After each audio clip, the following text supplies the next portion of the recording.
제목 60년 만에 찾은 나. 이제 착한 장녀는 죽었습니다. 제1장 서랍 속의 유령. 안녕하세요.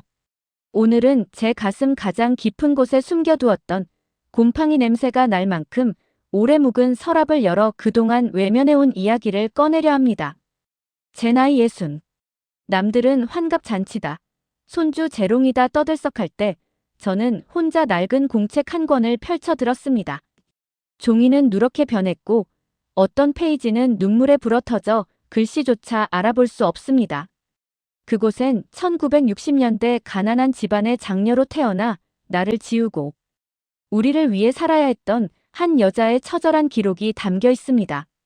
어른들은 늘 말씀하셨죠. 너는 장녀니까, 너는 언니니까 희생해야 한다. 그 말은 제게 훈장이 아니라 목을 죄는 쇠사슬이었습니다. 오늘 저는 그 사슬을 끊어내고 60년 만에 처음으로 제 숨소리를 내보려 합니다. 여러분, 제 지난 세월의 목격자가 되어 주시겠습니까? 제2장 차별의 맛, 바나나 한 송이의 기억. 제 아버지는 엄격한 유교 집안의 가장이셨습니다. 집안의 법도는 아버지의 입에서 나왔고 그 법도의 중심에는 늘 태양 같은 오빠가 있었습니다. 저와 두 여동생은 그 태양을 돋보이게 하는 배경일 뿐이었죠. 지금도 잊히지 않는 장면이 있습니다. 제가 10살쯤 되었을 때일까요? 아버지가 큰 마음 먹고 귀하디 귀한 바나나 한 송이를 사오셨습니다. 부엌 구석에서 우리 자매들은 침을 꼴깍 삼키며 그 노란 빛깔만 바라보고 있었죠. 그런데 아버지는 오빠에게 바나나 한 개를 통째로 툭 던져주셨습니다. 오빠가 그 달콤한 과육을 한 입 크게 베어 물 때 남은 한 개를 가지고 우리 딸 셋은 3등분을 했습니다. 껍질 안쪽에 붙은 하얀 속살까지 숟가락으로 박박 긁어먹으며 어린 마음에도 서러움이 밀려왔습니다. 왜 나는 오빠처럼 통째로 먹을 수 없을까? 하지만 서러움을 내색하는 순간 아버지의 호통이 떨어졌기에 우리는 억지로 웃으며 나눠 먹어야 했습니다. 공부도 마찬가지였습니다. 저는 책 읽는 게 좋았고 그림을 잘 그렸습니다. 성적도 늘 상위권이었죠. 담임 선생님은 제게 너는 꼭 대학에 가서 꿈을 펼쳐라라고 하셨지만 대학 입시를 앞둔 밤 아버지는 저를 부르셨습니다. 계집애가 공부 많이 해서 뭐 하냐? 오빠 뒷바라지나 해라. 장녀가 집안 기틀을 잡아야 집안이 산다. 그 단호한 목소리에 저는 제 방으로 돌아와 책들을 끌어안고 소리 없이 울었습니다. 제 꿈이 가루가 되어 사라지는 소리를 들으며 저는 대학 합격증 대신 앞치마를 둘렀습니다. 눈물이 흘렀습니다. 제2장 13년의 형벌, 소독약 냄새에 갇힌 청춘. 불행은 꼬리를 물고 왔습니다. 제가 9살 되던 해부터 어머니의 건강이 무너졌습니다.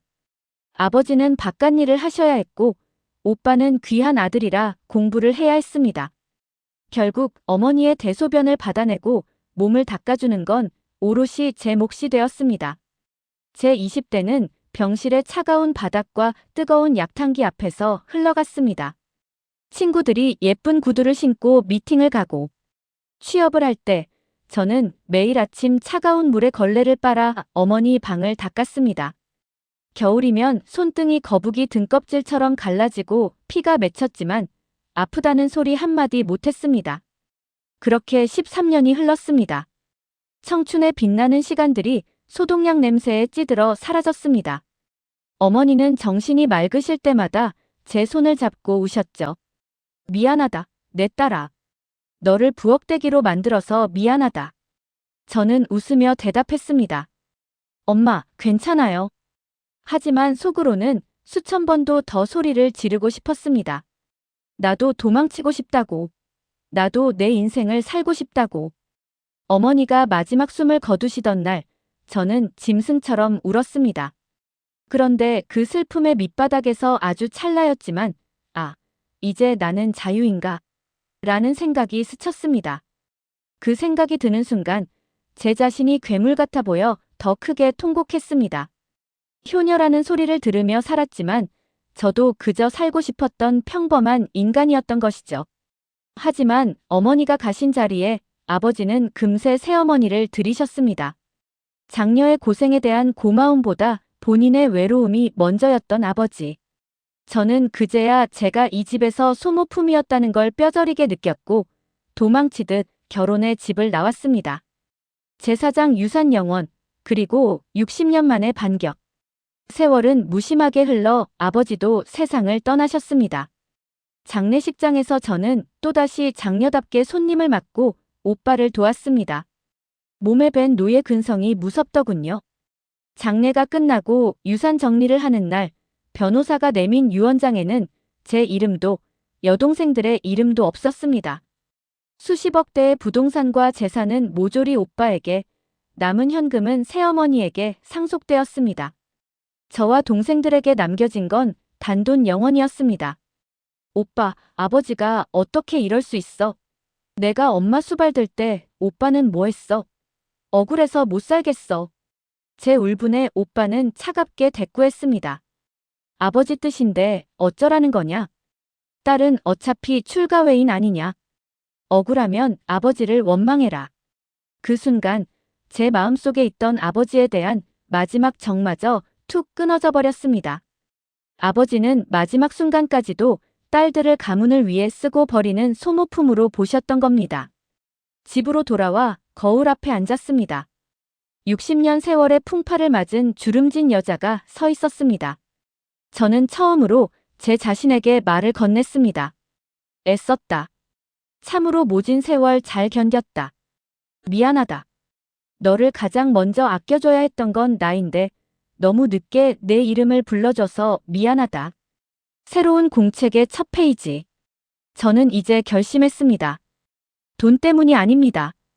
제 잃어버린 존재 가치를 인정받기 위해 유류분 반환 청구 소송을 시작하려 합니다.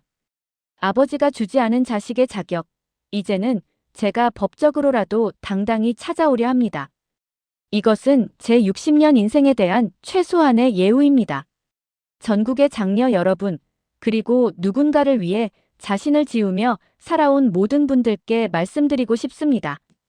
이제는 여러분의 공책을 펴고 여러분만의 이야기를 쓰세요.